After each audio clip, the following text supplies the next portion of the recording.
ปีนี้ก็ถือว่าแตกต่างกับปีไก่เนาะบ้านสยามคุณจิกสนะไดบอเฉพาะน้ำทรงเอาติดตามเบิ่งมาแล้วพี่น้องมาแล้วเอามาแล้วพี่น้องสู้ซี่กันมาพี่น้องสู้ซี่กันมาเอาเต็มที่พี่น้องเอาเต็มที่น้องน้ำทรงเอาเต็มที่พี่น้องบ้านสยามคุณกินได้บ่กินคืนได้บ่บ้านน้ำทรงหรือยำแค้นบ่หรือว่าบ้านสยามคุณที่กินคืนยำแค้นคืนบ่หรือว่าสิยำแค้นคืนบ่เอาน้ำทรงสิยำคืนบ่น้ำทรงสิยำแค้นคืนบ่หรือว่าบ้านสยามมงคลศิษนะเอาติดตามเสียพี่น้องกำลังสู้สิเอาบ้านสยามมงคลนำหน้ามาหน่อยหนึ่งพี่น้องบ้านสยามมงคลนำหน้ามาหน่อยหนึ่งแล้วมาเลยพี่น้องบุกนี่น้ำทรงน้ำเลยบ่พี่น้องน้ำทรงน้ำสยามมงคลนี่สยามมงคลนี่น้ำทรงน้ำพี่น้องน้ำบุกนี่มาพี่น้องมานี่อย่างเดียวสยามคุณนี่อย่างเดียวทันบ่น้ำทรงทันบ่นี่อย่างเดียวเอาชนะน้ำทรงได้บ่เอาน้ำทรงชนะน้ำทรงได้บ่ปีนี้ย้ำแค้นคืนเอาชนะคืนได้บ่พี่น้องเอาชนะคืนได้บ่เข้าเส้นชัยเอาจังสันก็ถือว่าหล่อท่าคณะกรรมการตัดสินจากระหว่างน้ำทรงกับปัญญมงคลคู่ขัดเก่าเนาะยานอุบัติเหตุมันมีก้อนกลางคลองถ้าว่าปล่อยกันมาต่ำก้อนกันตูผ้าตูมันเอาก็เชิญอาจารย์บรรยายโจเอามากันแล้วพี่น้องมากันแล้วระหว่างบ้านสีสว่างพบกับบ้านนาสว่างลองทำอิดถือว่าเสมอกันไปลองนี้กำลังปล่อยออกจากพวงที่หนึ่งมาแล้วกำลังจะฮอตล่อที่สองนอกพวงที่สองว่าบ้านเดิจะนำหน้าในลองนี้เอาติดตามกันพี่น้องเพราะว่าลองนี้ได้เปลี่ยนเร็วน้ำกันมาแล้วพี่น้องมากันแล้วกำลังสู้ซี่จ้องเงี้ยมกันมาพี่น้องเบิ่งว่าบ้านนาสว่างสีกินในบ่อหรือว่าบ้านสีสว่างจะกินในบ่อเฉพาะลองนี้มาเบิ่งแล้วยังไม่มีบ้านลื่นกันเถอะเนาะยังสู้ซี่กันอยู่ยังเพียงกันมาอยู่เอาเขารอบที่4แล้วพี่น้องมาแล้วเอาบ้านนาสว่างมาแล้วบ้านสีสว่างมาใส่นี่ในบ่อสีสว่างนี่ในบ่อสีสว่างนี่ในบ่อเบิ่งแล้วสีสว่างจะนี่น้อยหนึ่งพี่น้องนี่น้อยหนึ่งเอาบ้านนาน้ำในบ่อพี่น้องน้ำในบ่อปุ๊กพี่น้องเงาบ้านนาสว่างน้ำสีสว่างนี่สีสว่างนี่เอานี่ในบ่อเอาปัจจุบันนี้เพียงที่แล้วพี่น้องเพียงที่แล้วบ้านเดินจะนำหน้าสีสว่างนี่เอาบ้านนานี่ในบ่อบ้านนาน้ำในบ่อบ้านนากินในบ่อพี่น้องกินในบ่อเอาพี่น้องกินในบ่อ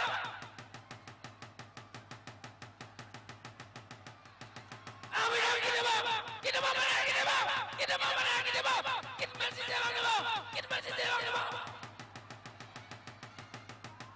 เข้าเต็มใส่เอาถือว่าสู้ซี่กันปีกายนี้บ้านห้วยไซคำเขาได้ที่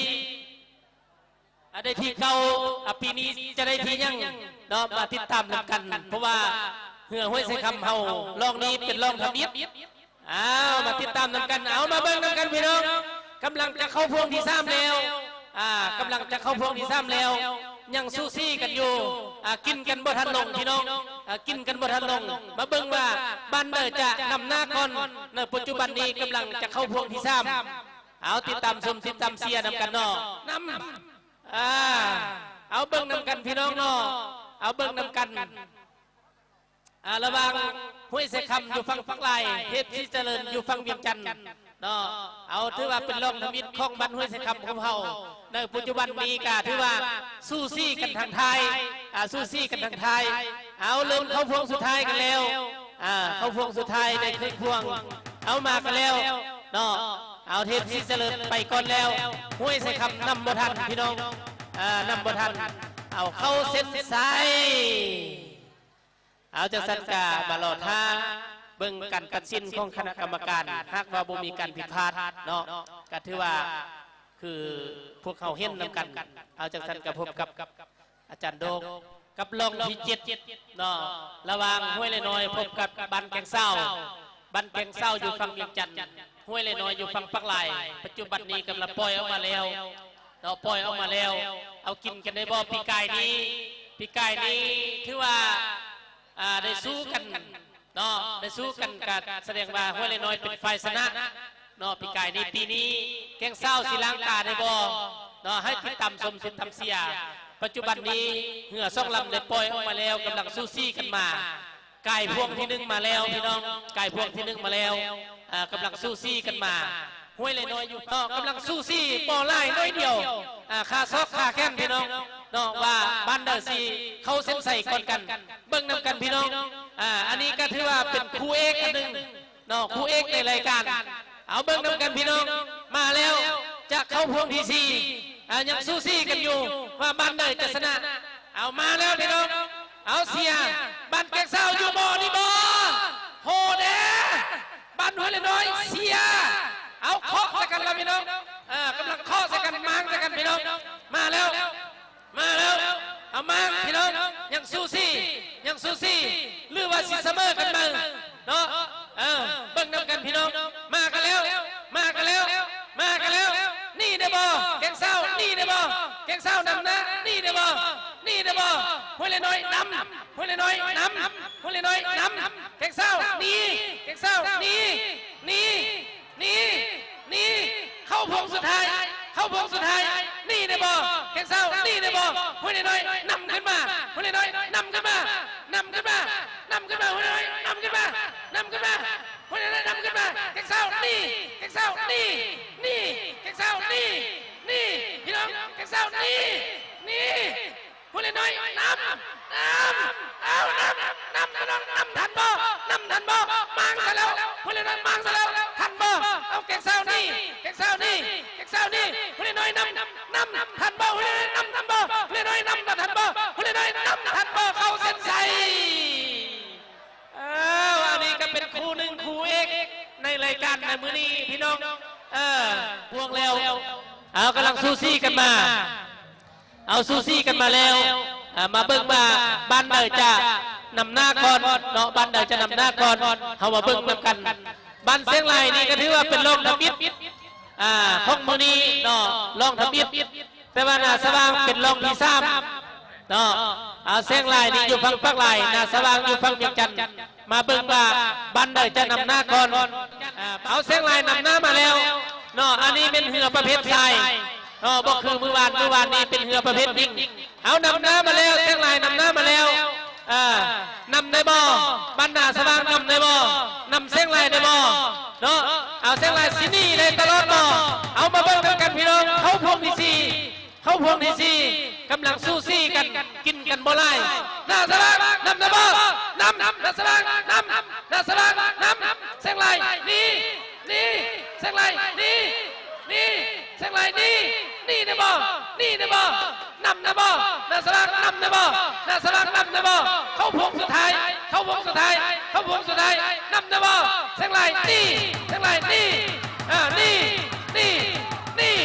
ตลอดบ่นาสว่างนำนะบ่ปัจจุบันนี้จกไทยแล้วเนาะเอาเหือจะพาเผาก็ถือว่าเกี่ยมเข้าเส้นใส่อันนี้เป็นเหือจะพาเผาเข้าเส้นใส่เอานำเข้าไปเนาะเหือบรรณาสว่างกำลังจะเข้าเส้นใส่เอาจังสันกะหล่อท่าเบิ่งว่าพ้นกันแข่งขันในรองนี้ว่าเพิ่มชนะเนาะระหว่างบ้านเสียงไหลอยู่ฝั่งปักไหลนาสว่างอยู่ฝั่งเวียงจันทน์ว่าเป็นไพ่ชนะให้กรรมการตัดสินเนาะจังสันกับพบนำอาจารย์ปล่อยต่อกันมาเนาะปัจจุบันนี้ระหว่างนำทรงกับพบกับนาศักดิ์ที่ปล่อยมาแล้วได้พวงครึ่งแล้วพี่น้องมาเบิ่งว่าบ้านนาศักดิ์กับบ้านนำทรงจะเพื่อจะเอาชนะกันได้ต่อปัจจุบันนี้กำลังสู้ซี่กันอยู่เอาสู้ซี่กันมาเกี่ยมเข้าพวงที่3เนาะเกี่ยมเข้าพวงที่3 เอามาเบิ่งกันเนาะเสียช่วยกันห้องโฮนำกันเสียบ้านไผ่บ้านลาวก็ได้เรือบ้าน เฉพาะเฮือช่วงเพชรพิงวันนี้เนาะนำทรงได้อันดับที่หนึ่งนี่ก็ข้อปอนไปพร้อมเนาะนำทรงเฮือช่วงเพชรยิงวันนี้ได้อันดับที่หนึ่งเฉพาะนาสักเขานี้วันนี้เพชรยิงได้อันดับที่7เนาะอันนี้ก็ข้อแจ้งไปเลยเนาะเอาอาจารย์บัตรซื้อต่อเลยเนาะ เอาถือว่ามาแล้วเนาะกินกันบนถนนอย่างสู้ซี่กันอยู่โลกนี้ระหว่างอยู่ฝั่งภาคลายพบกับบรรณศักดิ์อยู่ฝั่งเวียงจันทร์คู่นี้ฮักว่าเพอร์เซียได้ทีเก่าฮักว่าเพอร์เซียได้ทีเก่าพี่น้องระหว่างนำทรงพบกับบรรณศักดิ์เอามาแล้วเอาสู้ซี่กันอยู่สู้ซี่กันอยู่สู้ซี่กันมาสู้ซี่กันมาน้ำทรงมาหน่อยหนึ่งน้ำทรงนำหน้าหน่อยหนึ่งน้ำทรงมาแล้วพี่น้องน่าซักสั่งมาทันมาแล้วพี่น้องน้ำทรงมาแล้วน้ำทรงนำหน้าหน่อยหนึ่งนำได้บ่นำได้บ่น่าซักนำน้ำทรงได้บ่นำได้บ่ถ้านำอะไรได้ทีเก่านำได้บ่นำได้บ่นำได้บ่อันนี้น้ำทรงนี่น้ำทรงนี่ทันบ่นี่ตลอดบ่นี่ตลอดบ่น่าซักนำแล้วน่าซักนำแล้วน่าซักนำแล้วพี่น้องน่าซักนำแล้วนี่น้ำทรงนี่ลองนี่เพอร์เซียได้ทีเก่านี่เอาถือว่านำทรงเข้าเส้นใสเอาจากสันกะถือว่าเอามาเบิ่งกันเนาะมาแล้วพี่น้องกำลังเข้าพวงที่ซ่องกำลังเข้าพวงที่ซ่องยังประมาณ20 เมตรพี่น้องมาแล้วยังบ่มีบันเลยกินกันได้บ่มีบันเลยจะได้เปรียบกันเถื่อมาแล้วพี่น้องมาแล้วห้วยเลน้อยเศร้าเธอห้วยเลน้อยเศร้าเธอยังเสมอกันอยู่แกงเศร้าฮึดใส่แกงเศร้าใส่แกงเศร้าฮึดใส่เนาะมาแล้วพี่น้องมาแล้วเข้าพวงที่3แล้วเข้าพวงที่3แล้วแกงเศร้านำหน้าได้บ่แกงเศร้านำหน้าได้บ่ห้วยเลน้อยนำหน้าได้บ่ห้วยเลน้อยนำหน้าได้บ่ยังซูซี่กันอยู่บุกมาเศร้าใส่ยังเสมอกันอยู่ยังบ่มีไพ่ได้เปรียบเอามาหอมพี่ไพ่จะชนะบังนำกันพี่น้องเสียนำกันพี่น้องมาแล้วยังบ่ได้เปรียบกันเรือยังบ่มีไพ่เสียเปรียบกันเรือยังบ่มีไพ่ได้เปรียบกันเรือพี่น้องมาแล้ว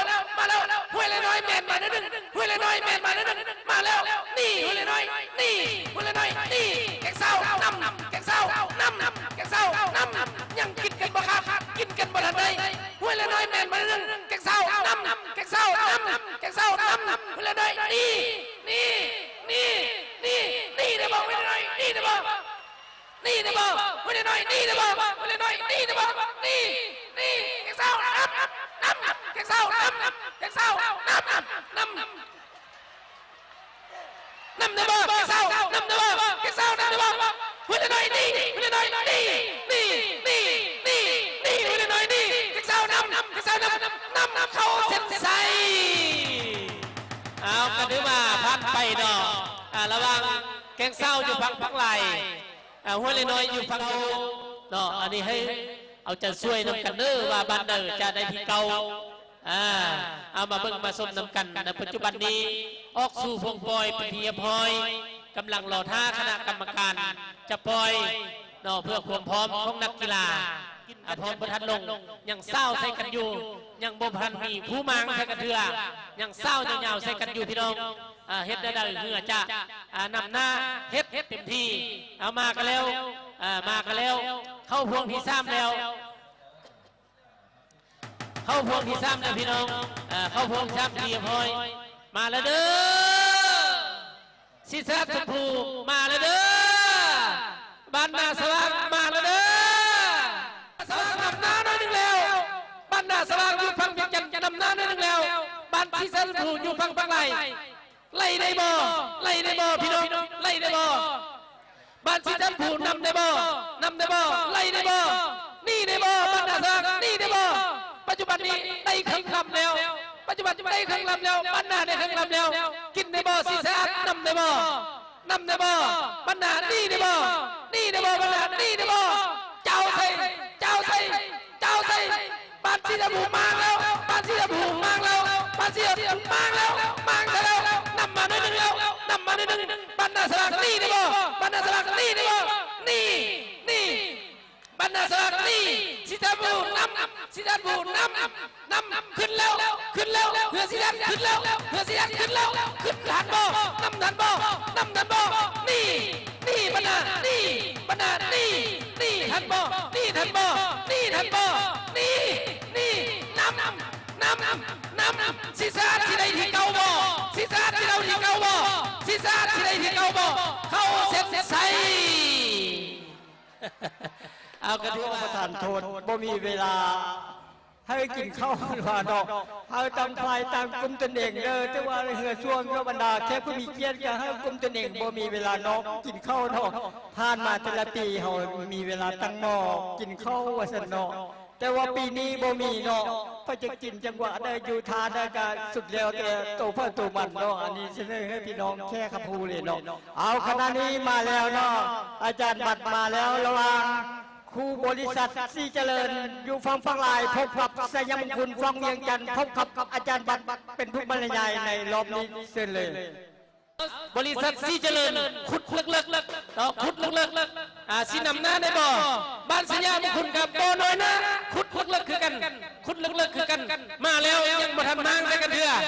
เอามาเบิ่งซีเจริญนำหน้ามาหน่อยนึงซีเจริญนำหน้ามาหน่อยนึงบ้านสยามคุณนำได้บ่กินได้บ่บ้านสยามคุณนำได้บ่นำทันบ่หรือว่าซีเจริญจะไปก่อนเอามาเบิ่งกำลังซูซี่กินกันบ่ไก่กินกันบ่ไก่เอามาแล้วเขาพวงที่สี่กันแล้วยังสู้ซี่กันอยู่กินกันบ่ทันลง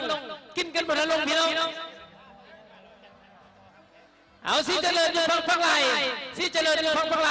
บ้านสยามคุณอยู่ฟังเวียงจันทร์กินกันได้บ่กำลังสู้ซี่เอากำลังสู้ซี่จะเข้าพวงที่ห้าแล้วมาเบิ่งด้วยสายตาพวกเขามาเบิ่งด้วยสายตาพวกเขายังสู้ซี่กันอยู่เอายังสู้ซี่กันอยู่ซีเจริญนำหน้าหน่อยนึงนำหน้าซอกหนึ่งนำหน้าซอกหนึ่งเอาบ้านสยามคุณขึ้นแล้วซีเจริญนี่ได้บ่ซีเจริญเพียงแล้วเอาเพียงแล้วบ้านสยามคุณนำหน่อยนึงบ้านสยามคุณนำหน่อยนึงสยามคุณนำหน่อยนึงนี่ได้บ่สยามคุณนี่ได้บ่สยามคุณนี่ได้บ่หัวเพียงกันแล้ว